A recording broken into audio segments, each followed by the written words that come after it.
Bonjour et bienvenue dans ce nouveau tutoriel pour Final Cut Pro 10 10.4. On va voir dans ce tuto comment utiliser notamment les nouvelles fonctions colorimétriques de 10.4 pour faire des images en noir et blanc ou des images monochromes, c'est-à-dire noir et une autre couleur, comme le sépia par exemple, et on va voir comment utiliser les différentes méthodes que nous propose le logiciel pour ajuster ces teintes monochromes au mieux.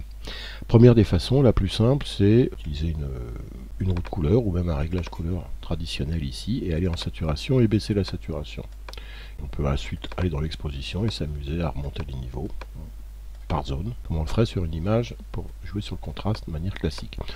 Ça, c'est une première méthode. Il y a une autre méthode qui est d'utiliser ici le filtre noir et blanc qui est dans la valise couleur, des effets de Final Cut Pro.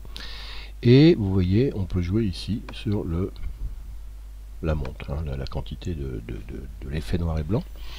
On ne peut pas ensuite jouer sur grand chose, on peut jouer un petit peu sur la couleur pour teinter un peu, que je vous explique si on joue la couleur comme ça.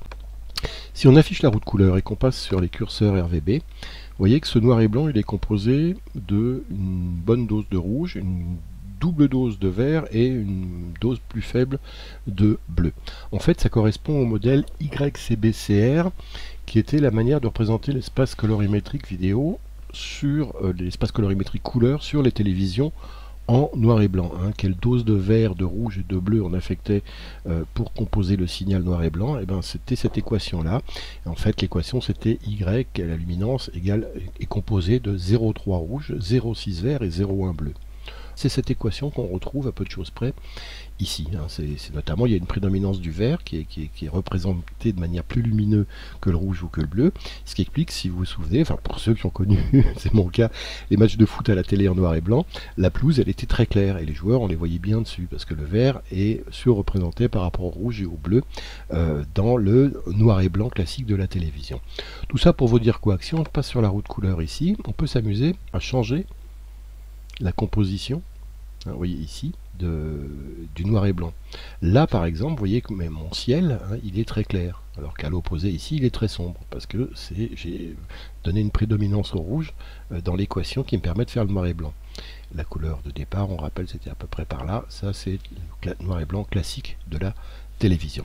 Donc le noir et blanc ici, le filtre noir et blanc, il permet aussi de passer une image de manière monochromique. Et puis ensuite, si on veut faire du monochrome un peu coloré, il y a ce qu'on appelle le sépia, qui est un noir et non pas blanc, mais brun, orange, vous voyez, ces vieilles photos un petit peu passées.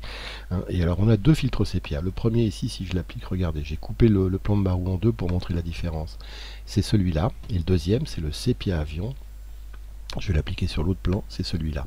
Et regardez la différence. C'est incroyable, c'est pas du tout la même chose. Moi j'aime mieux le deuxième. On va commencer par voir ce que propose le premier. Le premier c'est un filtre sépia, pas très compliqué. Encore une fois c'est comme le noir et blanc, on joue sur la quantité. Le wash ici, vous regardez sur ma parade RVB à gauche de votre écran, vous voyez qu'on monte ici un petit peu le signal et que là on le baisse au contraire. Et il y a un Protect Skin qui fait que les couleurs de peau ne sont pas affectées s'il y avait un visage là au milieu, mais il n'y en a pas. Donc ça c'est le filtre sépia, et le sépia avion, alors lui en fait c'est une composition, ce filtre sépia avion, c'est une composition de 4 effets.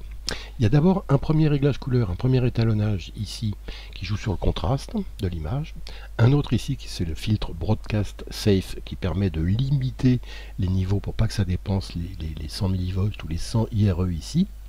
Vous voyez sur la parade RVB, vous voyez que si je l'enlève, regardez, hop, ça dépasse tout de suite. Le troisième, c'est le filtre noir et blanc qu'on vient de voir, qui a été appliqué là également. Et enfin, il y a un quatrième réglage qui, lui, va donner la tonalité sépia à l'ensemble. Si je regarde ici le premier réglage couleur, c'est un réglage classique, regardez, ça joue pas sur la couleur, pas sur la saturation, mais sur l'exposition, et ça joue sur le contraste en baissant les intermédiaires et en montant les tons clairs. Si maintenant, je reviens ici et que je regarde le dernier réglage couleur, ici, lui, il joue pas sur l'exposition, il ne joue pas sur la saturation, mais par contre, c'est lui qui donne, vous voyez ici, le ton sépia. Et si on veut le changer, si on veut l'enlever par exemple, il suffit de redescendre tout ça. Et vous voyez que là j'ai quelque chose de plus neutre. Là ça me donne un sépia. Si je veux refroidir au contraire mon sépia, je peux aller mettre les intermédiaires ici, plutôt dans les bleus. Mais moi, regardez, si je compare les deux, en termes de sépia, je trouve que le deuxième est beaucoup plus efficace. Le sépia avion ici. Et puis ici, on va utiliser une autre méthode et on va se créer nous-mêmes un filtre noir et blanc.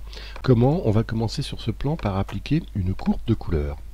Et sur cette courbe de couleur, je vais commencer par baisser complètement les rouges et les verts. Je ne garde ici que les bleus. Mais vous voyez que j'ai eu beau baisser complètement les verts et les rouges, ici il m'en reste du rouge et du vert. Comment se fait-il? Eh bien c'est parce que j'ai laissé préserver la luminance, et quand je baisse cette couleur là, eh bien c'est parce qu'ici j'ai préservé la luminance qui est cochée. Si je le décoche, regardez, les verts et les rouges, paf, ils vont complètement disparaître. Hein, j'aurais perdu de la luminance globalement, c'est pour ça que ça s'appelle préserver la luminance, c'est-à-dire que si on décoche, on enlève de la luminance au fur et à mesure qu'on enlève des rouges et des verts, mais on les enlève complètement. Il ne reste que les bleus. Maintenant, on va appliquer à ce plan le filtre teinte et saturation ici pour le désaturer, pour le passer en noir et blanc. Je reviens sur mon onglet vidéo, et vous voyez ici, je vais baisser la saturation. Et quand je baisse la saturation, ça me remonte en fait du rouge et du vert, bah oui, pour créer le fameux noir et blanc. Noir et blanc, c'est une composition dans laquelle il y a les trois couleurs, et regardez, les trois couleurs, elles sont absolument au même niveau, hein. C'est exactement les mêmes niveaux, que ce soit dans les hautes lumières, lumière intermédiaire ou les ombres. Donc j'ai recréé ici du rouge et du vert en baissant la saturation, ça paraît paradoxal mais c'est le cas. Mais maintenant, ce que je vais faire, c'est que je vais réappliquer une courbe de couleur. Je reviens ici dans mes courbes de couleur, et j'en applique une nouvelle, donc courbe de couleur. Et c'est elle, cette fois-ci, qui va me permettre de teinter mon noir et blanc comme je le veux.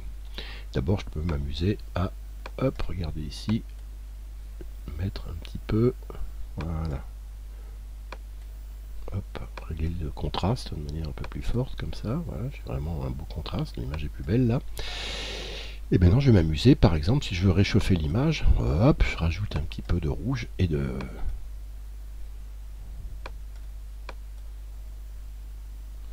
bleu, comme ça, si je veux avoir cette teinte un peu, presque un peu magenta.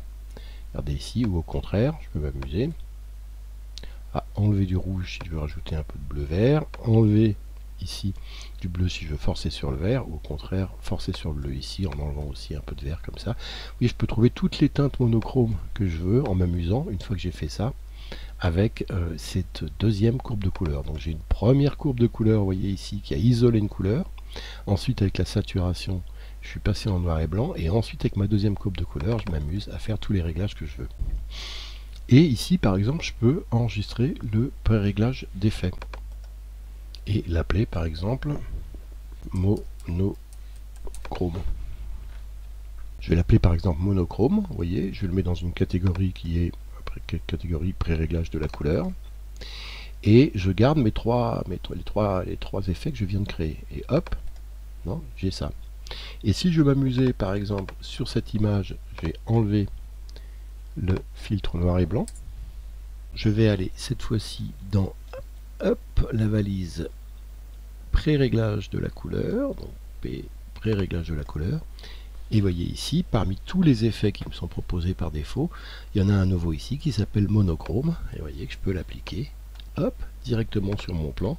Ici, je vais retrouver l'effet avec les courbes de couleur teinte saturation et courbe de couleur 2. Et si je peux m'amuser ici, je peux complètement le changer pour en faire une teinte plus cuivrée, par exemple, comme ça, en jouant également hop, ici sur les contrastes.